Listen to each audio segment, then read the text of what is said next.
Assalamualaikum warahmatullahi wabarakatuh. Apa kabar kalian semua? Pastinya kalian sehat dong. Semoga kalian sehat dan dilindungi oleh Allah Subhanahu wa Ta'ala. Teman-teman, jangan bosan-bosan ya diingatkan bahwa kita harus menjaga kesehatan agar kita tetap semangat menjalani pembelajaran yang dari rumah ini, terutama dalam kondisi pandemi COVID-19 sekarang ini. Tetap semangat ya. Fariza Wilasta Karunia. Kali ini saya akan mengajak kamu untuk belajar tentang teks debat. Apa sih teks debat itu? Kalian coba deh lihat cuplikan-cuplikan fotonya.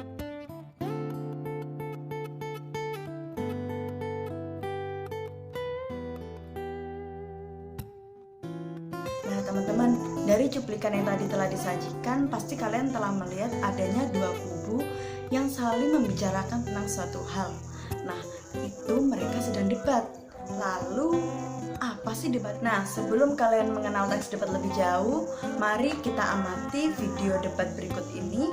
Setelah itu, kalian tulis bagian mana yang penting dan ingin ditanya. Setelah ini, catat informasi apa saja dari hasil pengamatan kamu yang nantinya akan disimpulkan definisi dan unsur-unsur teks debat. Semangat mengamati! Masing tim diberikan waktu maksimal 4 menit untuk menyampaikan argumentasi pembuka, yaitu pemahaman topik, permasalahan, analisis, dan solusi secara umum yang menunjukkan posisi masing-masing tim pro atau kontra terhadap suatu mosi yang disampaikan tentunya oleh pembicara pertama.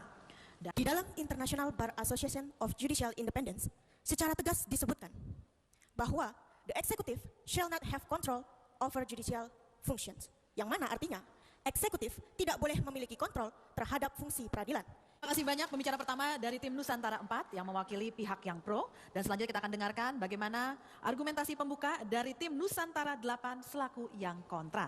4 menit Anda dimulai dari sekarang. Dalam mosi perdebatan kali ini adalah bahwasanya Kejaksaan Agung sejatinya bukanlah alat negara, melainkan alat pemerintahan yang melaksanakan kekuasaan di bidang penuntutan. Oleh karenanya menjadi hal yang logis dan juga yang terhormat ketika nantinya kejaksaan berada di bawah kekuasaan eksekutif. Pun jika kita menelusuri lebih lanjut, apa yang menjadi kewenangan daripada kejaksaan itu sendiri yang tercantum di dalam pasal 30 Undang-Undang, Bahwa kami sangat setuju dengan mosi perdebatan kali ini, sehingga mosi sangat layak untuk dipertahankan. Dewan juri yang terhormat beserta rekan berpikir kami dari tim kontra. Pada hakikatnya, kejaksaan adalah domitus litis atau pengendali proses perkara, serta eksekutif amtenan atau pelaksana putusan pidana. Sehingga sudah jelas bahwa kejaksaan mempunyai kedudukan penting di dalam peradilan. Dewan juri yang terhormat. Untuk itulah Dewan juri yang terhormat beserta rekan berpikir kami dari tim kontra, karena masuk dalam pengertian itu adalah ketika pejabat administrasi memberi pelayanan hukum dan penegakan hukum. Dan juri yang terhormat, Kejaksaan Agung sebagai alat pemerintah di dalam segala tindakannya sejatinya digunakan untuk menjunjung tinggi hak-hak atas warga negara dan berdasarkan harkat martabat manusia dan sejatinya berada dalam koridor hukum yang berlaku. Dan juri yang terhormat, Sebelum masuk ke pembelajaran teks debat, mari kita simpulkan apa sih debat itu. Nah, dari video yang tadi kita dapat menyimpulkan bahwa debat adalah pembahasan dan pertukaran pendapat mengenai suatu hal dengan memberikan alasan, ya tujuannya untuk mempertahankan pendapat tersebut.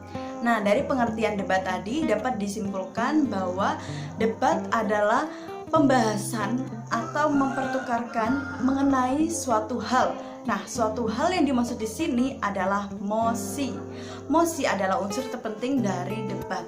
Nah, mosi sendiri adalah pernyataan atau penentuan suatu topik mengenai bahan debat yang disampaikan sebelum debat berlangsung. Nah, jadi topik yang dibicarakan dalam debat itu disebut mosi. Nah, lalu siapa saja sih partisipan dalam debat ini? Partisipan dalam debat ini ada dua kubu, yaitu tim afirmasi dan tim oposisi. Tim afirmasi itu adalah tim pro, yaitu tim yang mendukung tentang pernyataan debat tersebut.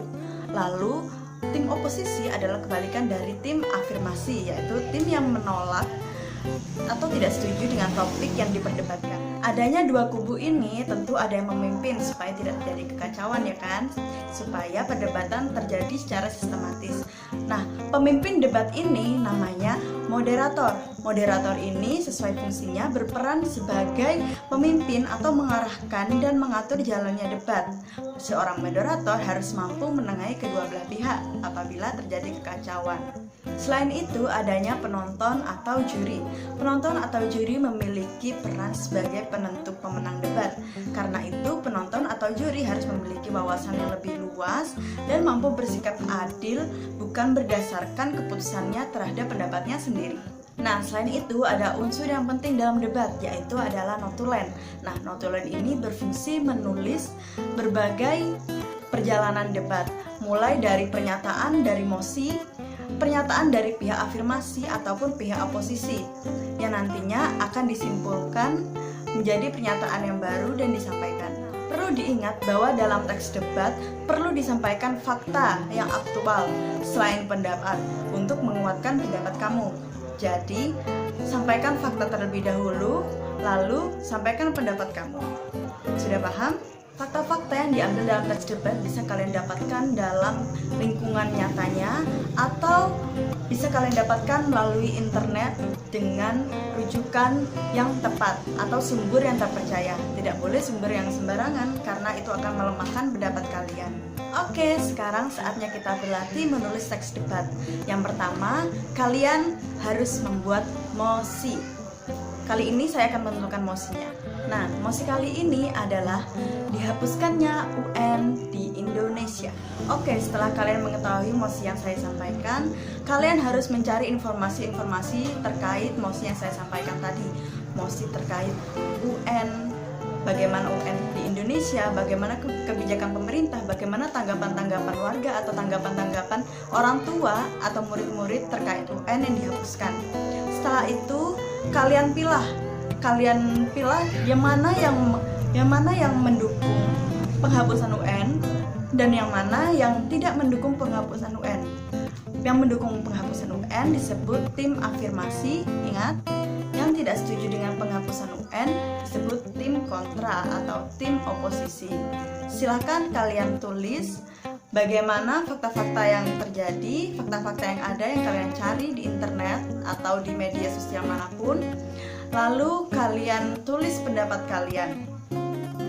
Kalian tulis 4 fakta dan 4 fakta oposisi, 4 fakta afirmasi, lalu pendapat kalian, lalu kalian simpulkan. Bagaimana? Kalian sudah paham bukan bagaimana cara menulis teks debat? Semoga pembelajaran kita kali ini dapat memberikan ilmu yang bermanfaat bagi kalian semua. Apabila ada kesalahan kata yang terucap dengan saya mohon maaf. Assalamualaikum warahmatullahi wabarakatuh. Salam pendidikan.